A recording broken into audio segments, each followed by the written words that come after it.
Үүрийн 5 цаг хүчит шонхор худалдааны төвийн хувьд махны эд арилжаа 8 бужигддаг цаг. Зүгээс ирсэн малчид хэдэн зуун километрийг тулж бэлтгэсэн малын махаа энд авчирч бөөнтнө.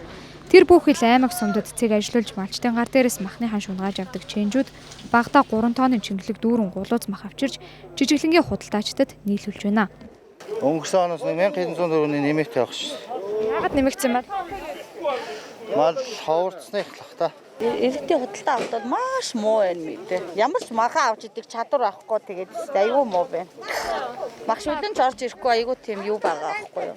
Ховор байгаа аахгүй. Чи одоо ингээд хоньны мах 10,000 гэж зогсчин гүйлгээ авахгүй өдөржингөө зогсно.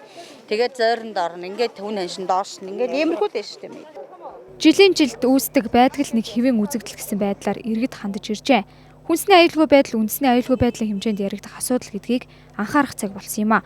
Мэргэжлийн ерхий газраас махны лангуу мах ачдаг тэрэгцрээс нийт 80 арчтаас авч лабораторид шинжилүүлснээс 62-оос нь гэдэсний суулгалт өвчин үүсгдэг халдварт энтеробактери илэрсэн байгаа юм а. Холбогдох байгууллагаас зөрчил гаргасан худалдаачдад эрүүл ахуйн тухай хуулийн 6-гийн 17 дугаар заалтыг зөрчсөн гэдэг үндслээр тус бүр 100,000 төгрөгийн торгуул ногдуулж хүчит шонхор худалдааны төвийг 3 сая төгрөгөөр торгож хэрэг үүсгэн прокурорт шилжүүлжээ.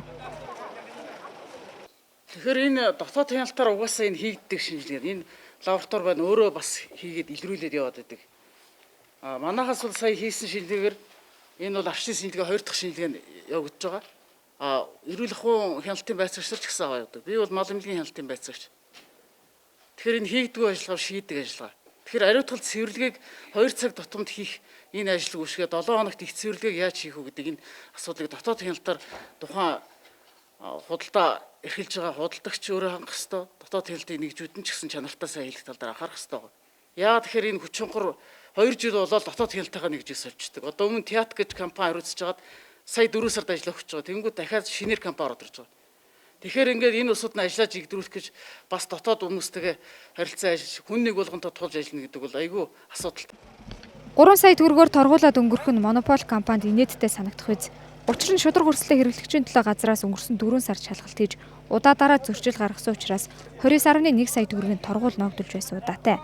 Үүнээс өмнө махны үнийг үндэслэлгүйгээр нэмсэн гэдэг шалтгаанаар зөрчлийн хуулиар 20 сая төгрөгөөр мөн л торгуулж байжээ. Тус худалдааны төвийг тойрсон асуудал жил дамнан яригддагч хачирхалтай нь хууль хяналтын байгууллага торгоод өнгөрөхөөс өөр зүйл хийж чадахгүй байна. Үндсэн зөвшөөрлийнхөө дагуу үйл ажиллагааг явуулах ёстой. Зах худалдааны төв ажиллуулах гэж байгаа бол зах худалдааныхаа төвийн үйл ажиллагааг л явуулах ёстой. Үгүй бол зах худалдааны төвийнхөө үйл ажиллагааны зөвшөөрлийг хураалах хэрэгтэй. Тэгээ сая мэргэжлийн хяналтаас бас хэлж байна. Яг 2 жил тутам ингээд тэр лаборатори сорц хийдэг хүмүүсээ ингээд хяналтын хүмүүсээ солиод идэг. Ийм асуудал. Энэ бол хуулийн цоргоо ашиглаж байгаа нэг хэлбэр. Хоёр дахь нь бол хүчит шонхор хийх компани дотроор баталгаажсан орлого бүгдэнд нүдэнд бол ил байж байгаа шүү дээ. 780 гаруй сая төгрөгийн орлоготой жилийн. Тэгэхэд зөвхөн өдөртөө хүчит шонхор хийх компани тэр зах дээр зарагдаж байгаа зөвхөн махан дээр тэрбум төгрөг эргэж байгаа шүү дээ. Ганцхан өдөрт. Энэ чинь 300 гаруй тэрбум төгрөг жилдээ эргэж байгаа. Монгол улсын эдийн засгийн далд явж байгаа хэсэг багхгүй. Тэгээ энэ дээр бол бид нар холбогдох байгууллагуудад нь энэ лангуу түрээсэлж байгаа гэдэг энэ зөвшөөрөл буюу дагвар холгож байгаа зөвшөөрлүүдийг бүгдийг цуслуулах саналыг бид нар хөргүүлж байгаа. Нийслэлчүүдийн халаасыг тэмтэрч махны үнийн жишгийг тогтоодог монопол эрх зөвхөн хүчит шонхор худалдааны төвд байна.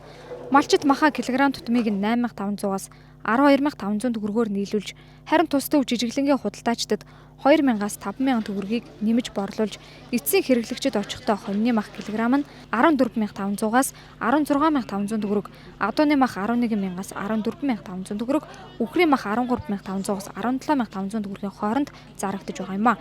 Тус төвийн ганцхан махны худалдааны хоногийн орлого 700 гаруй сая төгрөг. Жилдээ 300 орчим тэрбум төгрөгийн орлого төвлөрдөгч татварын ерхий газарт тайлангаа худал мэдээлдэг байна.